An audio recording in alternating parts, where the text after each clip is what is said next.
taking new responsibilities, Melbourne MP Peter Khalil has been given the job of Special Envoy for Social Cohesion. Peter's of Egyptian heritage and has worked around these issues for years. We spoke to him from his Melbourne office. Peter Khalil, it's good to have you back with us in an elevated role. You are, for those who aren't aware, now Special Envoy for Social Cohesion. I will say congratulations at the outset, but first question, what does a Special Envoy for Social Cohesion actually do that isn't already being done?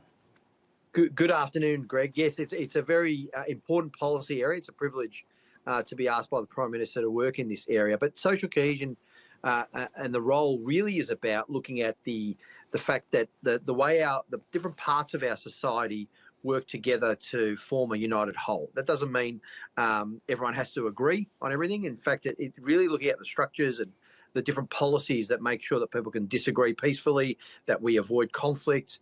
And it is not just about multicultural policy. It's also much broader than that, in the sense that, there is intergenerational differences, there are socioeconomic differences, there's also, political perspectives. People come from different parts of society, and the policy area is really looking at how to bring those different parts together as a united whole. It does, as you describe it there, Peter, almost sound like the work of an entire government rather than the work of one individual. And so you are acknowledging that it crosses many portfolios. Yes. Do you envisage that there are legislative responses needed for this? Do any spring to mind, or don't you think it goes that far? Well, I think that the interesting thing is that the Prime Minister is quite cognizant of the challenges to our society, and they may be issues around foreign policy or disagreements around that. There may be polarisation at the political level. There may be you see distrust in our democratic institutions, and some of the response to that around social cohesion and shaping policies to enhance the trust in our institutions may require a legislative response. Some of it might be in the education system. Some of it might be with respect to how people can actually engage with each other, and you remove the tension points, if you like.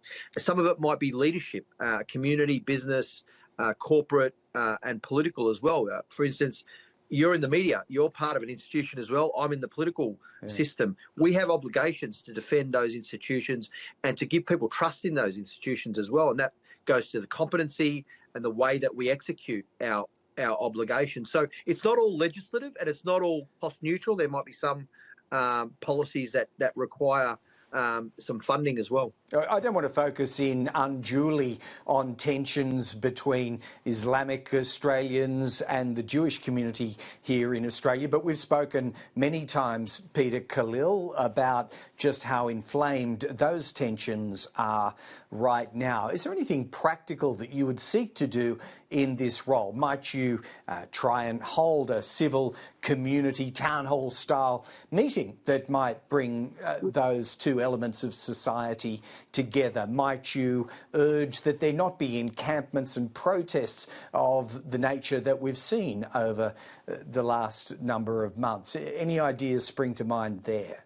Well, interesting that you put it in couch in those terms. I would actually disagree, in the sense that there is a real inflammation of relations between different sectarian groups. In fact, we've seen a rise in anti-Semitism, we've seen a rise in Islamophobia, and in the past there's been very good relations actually between those communities. And one of the things that has worked well in the past are the types of interfaith dialogue, bringing community leaders of the different groups together, finding common ground where it exists on values and so on, and really listening to each other about the issues that they feel pain about and they feel hurt about, because that opens up the dialogue between groups and across society. So I think that's a really important thing, and that's been done very successfully in the past. I will say the second point on protest, Australians have a fundamental democratic right to protest, and we should support that because it's part of our political system. It's part of our freedoms in a democratic system. As long as that is peaceful protest and it doesn't cross the line into violence or physical harassment or intimidation or hate speech, we support that 100%, and it should be allowed to continue in the best possible way. Okay, so there's nothing that you would advocate there to lower the temperature, recognising, of course, the legitimate right to protest in Australia. Is there anything you would seek to address where it might have crossed a line? Yeah, well, look, I've been in the job for 5 minutes, literally. Yeah. But I would say initial thoughts to answer your question and give you the best answer I can. If anything, the leadership that we have to show is to advocate for people understanding that we have a shared humanity and that there should be a basic decency in our interrelationships, in our relationships. Our interconnectedness comes before our Australianness. Who we are as Australians comes first in that sense. And that's really important to bring people together, even if we disagree. We disagree peacefully, we disagree respectfully, and I think that would be what I would advocate and urge for. You are currently the chair of the Parliamentary Joint Committee on Intelligence and Security. We've seen in the reshuffle the move of ASIO, the Premier Intelligence Agency, back to Attorneys General. Why is that necessary? Will that make any difference?